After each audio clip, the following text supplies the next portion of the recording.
Selamat datang kembali di channel TV Jadul. Berkat banyaknya tanggapan positif dari para juragan sekalian atas film Mr. Vampir 1, maka saya memutuskan untuk melanjutkannya lagi ke Mr. Vampir 2. Nah, di film Vampir 2 ini kita akan dibawa jauh ke masa depan, yang awalnya berlatar di Cina kuno menuju ke zaman Hong Kong modern. Jadi, semua tokoh di film Vampir 1 sudah tidak ada lagi yang tersisa. Tapi tenang saja, sebagian aktor-aktornya tetap sama kok. Di sequel ini akan ada 3 vampir sekaligus yang berkeliaran di masyarakat. Wah, kira-kira gimana ya cara penakluk vampir menghadapinya? Simak video ini sampai akhir, tapi sebelumnya sangat disarankan bagi Agan untuk menekan tombol subscribe dan aktifkan lonceng notifikasinya, agar Agan tak ketinggalan video terbaru dari saya. Baiklah, selamat menyaksikan. Mohon perhatian, pintu teater 1 susah dibuka. Film bermula dari seorang profesor bernama Kwok yang sedang mencari barang antik bersama kedua muridnya yang bernama Sashimi dan Launam. Tuh kan benar, aktornya masih sama. Di film ini, dia tidak lagi jadi polisi, melainkan menjadi muridnya Profesor Kwok. Lalu, mereka dikejutkan oleh teriakan Sashimi yang baru saja menemukan benda antik berupa gulungan benang dalam kayu. Kalau kalian masih ingat, di Vampir 1, Guru Gao dan murid-muridnya menggunakannya untuk menyegel peti vampir Ayah Yam. Kemudian, mereka bertiga pun bergegas masuk ke dalam goa. Mereka yakin masih banyak lagi benda antik di dalam sana. Dan benar saja mereka ditakjubkan saat melihat ada 2 peti mati di sana. Lantas, mereka pun membuka peti mati yang masih tertutup itu. Peti itu berisi vampir wanita yang masih utuh. Dan ternyata di peti itu masih ada 1 vampir lagi, yaitu vampir bocah. Tapi Profesor heran, vampir yang satu lagi pergi kemana ya? Secara kebetulan Sashimi menemukan vampir yang hilang itu. Vampir itu terlihat sedang mencekik manusia, yang kini sudah jadi tengkorak. Kuat dugaan tengkorak itu adalah Guru Gao. Itu bisa dilihat dari jubah kuningnya, tangannya yang memegangi pedang, topi hitam khasnya, dan tentu saja kertas mantra vampirnya. Nampaknya itu adalah pertarungan terakhir Guru Gao sebelum akhirnya wafat. Dan pada akhirnya ketiga vampir itu pun dibawa ke labnya Profesor untuk kemudian dijual ke pasar gelap dengan harga yang tinggi. Sementara murid membersihkan vampir, Profesor terlihat sedang menelpon calon pembeli. Namun karena pembeli mau melihat barangnya dulu, maka berangkatlah Profesor dan Sashimi membawa vampir bocah sebagai contohnya. Merasa kebauan dengan asap rokoknya, Sashimi membuka jendela mobil. Angin pun masuk dengan cukup kencangnya, bahkan membuat kertas mantra si bocah jadi terlepas juga. Merasa ada yang aneh, Profesor dan Sashimi pun menyadari bahwa bocah ini bangkit. Sashimi sempat kabur keluar, tapi demi uang, Profesor mengajak Sashimi balik lagi ke mobil. Sayangnya, bocah ini menghilang dan hanya tersisa kertas mantranya saja. Khawatir dengan 2 vampir di lab, mereka pun memutuskan untuk kembali. Di lain tempat, di lab, Launam kaget melihat kertas mantra vampir cewek yang ternyata sama persis dengan yang ada di buku mantra. Karena kepo, Launam pun mencabutnya demi mengeceknya. Walhasil, vampir pun bangkit. Vampir ini ingin menggigit leher Launam. Launam pun menghindar sekuat tenaga.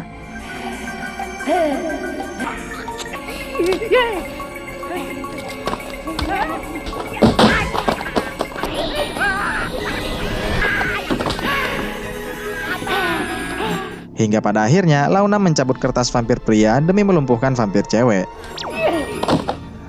Dan tentu saja, kini vampir prialah yang harus dia hadapi.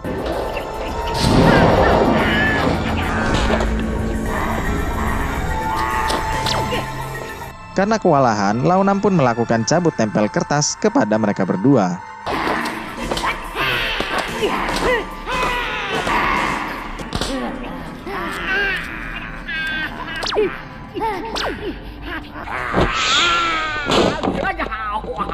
Launam terlempar, lalu bersembunyi sambil mengintip si vampir yang hendak melahap burungnya. Usai gagal melahap, kini giliran si vampir yang mengintip Launam. Si vampir berusaha menggapainya, tapi Launam memberikan seluruh pakaiannya.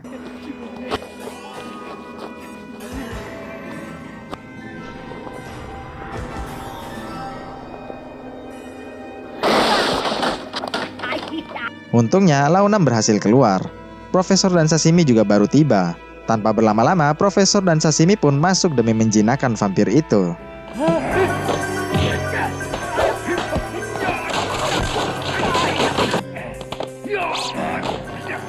Usai terikat, vampir ini masih saja memberontak. Walhasil, Profesor pun menempelkan kertas mantranya vampir bocah tadi. Keesokan paginya di lain tempat, ada seorang bocah bernama Cia-Cia yang meminta tongkat bambu pada ayahnya. Tapi karena terlalu sibuk, ayah pun menyuruhnya mengambil sendiri saja di gudang. Cia-Cia menurutinya. Setibanya di sana, Cia-Cia dikagetkan dengan sosok vampir bocah.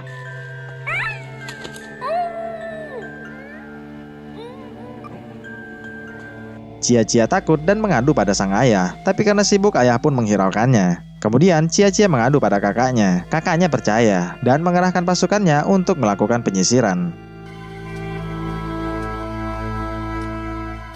做咩？你哋驚啊？你入去先，有事就大聲嗌啦，我哋會衝入嚟噶啦。好啦。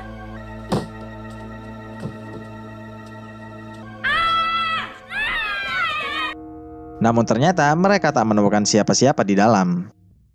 Di malam harinya saat sedang makan sambil menonton TV, ada tayangan berita yang meliput tentang para imigran anak ilegal. Cia-Cia bertanya dan sang ayah menjelaskan bahwa imigran anak adalah mereka yang tak punya tempat tinggal lagi, kedinginan dan kelaparan. Cia-Cia merasa kasihan pada mereka. Lalu Cia-Cia bergegas ke kulkas, mengambil apel secara diam-diam untuk diberikan kepada vampir bocah yang dianggapnya sebagai imigran anak ilegal.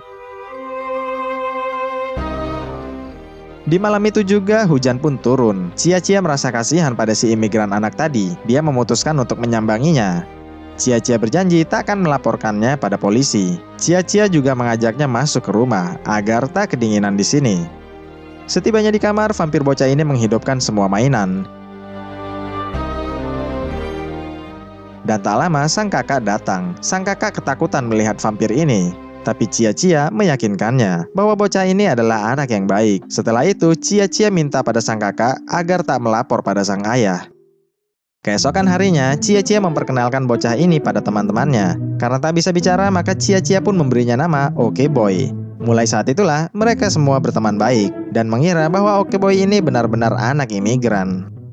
Dan disinilah kita bertemu lagi dengan pemeran Guru Gao. Kali ini dia berperan sebagai seorang tabib tradisional bernama Lam Yingqing. Yingqing yang sedang sibuk kedatangan Jentuh, pacar anaknya yang memaksa minta direstui menikahi Gigi putrinya. Oh iya, tokoh Gigi ini diperankan oleh gadis yang di film Vampir 1 memerankan Ting Ting. Tak lama kemudian datanglah Launam. Dia ingin berobat pada Yingqing. Yingqing kaget melihat luka gigitan itu. Yingqing menekan-nekannya, tapi Launam mengaku tak kesakitan sama sekali.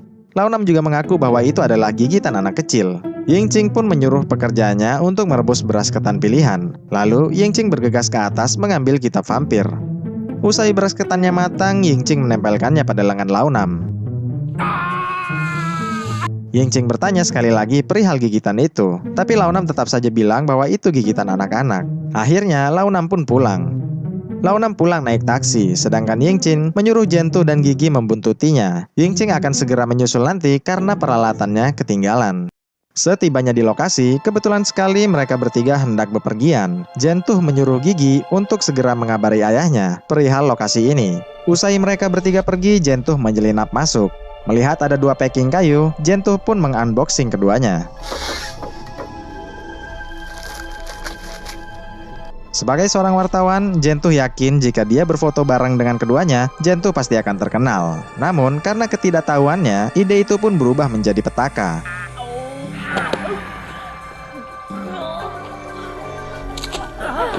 Jentuh benar-benar keteteran menghadapi kedua vampir ini.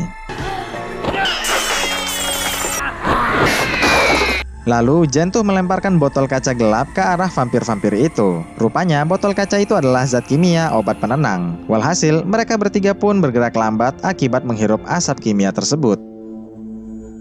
Tak lama datanglah Yingqing dan Gigi. Menghirup asap itu juga Yingqing dan Gigi pun ikut bergerak lambat. Walhasil mereka pun bertarung dengan gerak lambat.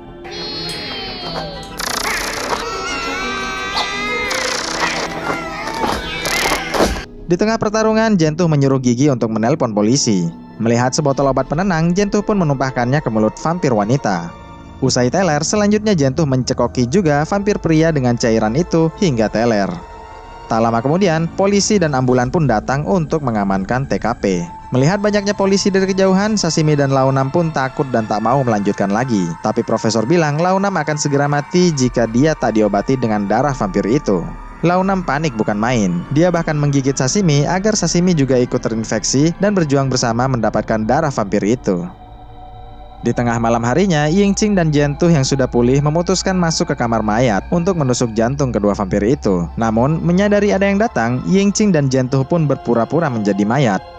Ternyata yang datang adalah Launam dan Sashimi. Mereka ingin mengambil darah vampir itu untuk berobat, tapi karena sudah membeku, jarum suntiknya malah bengkok. Akhirnya mereka pun membawanya keluar. Profesor menyuruhnya masuk ke dalam mobil box saja. Sesaat setelah ditutup, tiba-tiba saja mobil ini melaju. Rupanya Yingqing dan Jentuh diam-diam sudah berada di depan. Yingqing menyuruh Jentuh mencari tempat sepi untuk membakar kedua vampir ini. Tapi niat mereka terhambat karena ada razia polisi di depan. Polisi pun memberhentikan mereka. Saat sedang mengomel, mobil box ini bergoyang-goyang. Walhasil, para polisi itu membuka boxnya. Sebenarnya vampir juga ingin keluar, tapi karena kesigapan Yingqing, maka vampir pun tetap berada di dalam. Selanjutnya, Yingqing berinisiatif membocorkan tangki bensin mobil dan hendak membakarnya. Kebakaran hebat pun terjadi. Vampir-vampir ini kepanasan, tapi sayang dia masih sempat keluar melalui atas.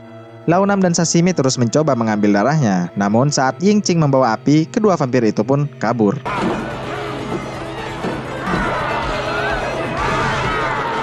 Sementara itu di tempat lain, Okeboy menangis saat melihat kedua orang tuanya di TV. Cia-Cia pun mengajaknya ke kamar, namun tetap saja sang ayah mendengar suara tangisan itu. Walhasil, Okeboy pun ketahuan. Ayah menguncinya di lemari dan segera menelpon polisi.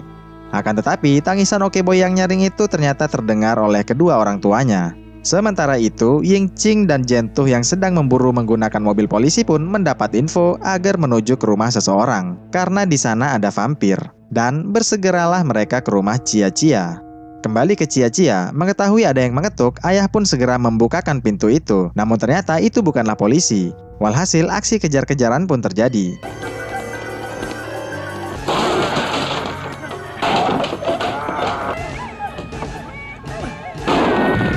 Kejaran sempat terhenti saat mereka mendengar suara tangisan Okeboy. Usai bereuni, mereka kembali mengejar Cia-Cia lagi.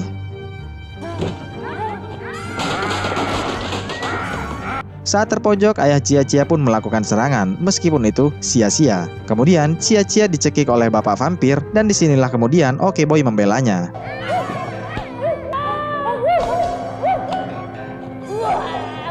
Sukses mencegah kedua orang tuanya, Okeboy pun naik dan bersalaman, tanda mau pamit undur diri.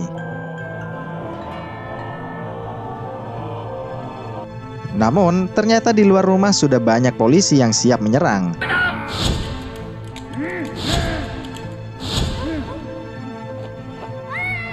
Tak lama dari itu, datanglah Yingqing dan Jentuh.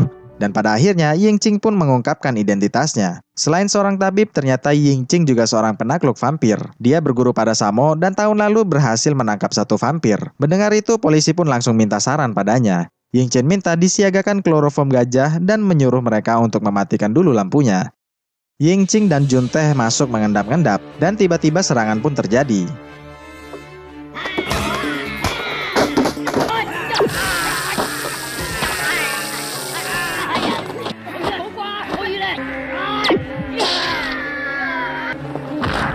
Melihat istrinya tertusuk, vampir ini pun marah besar.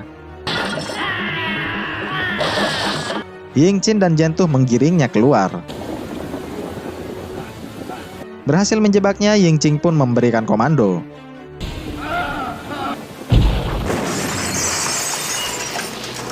Lalu para polisi pun berniat membersihkan TKP.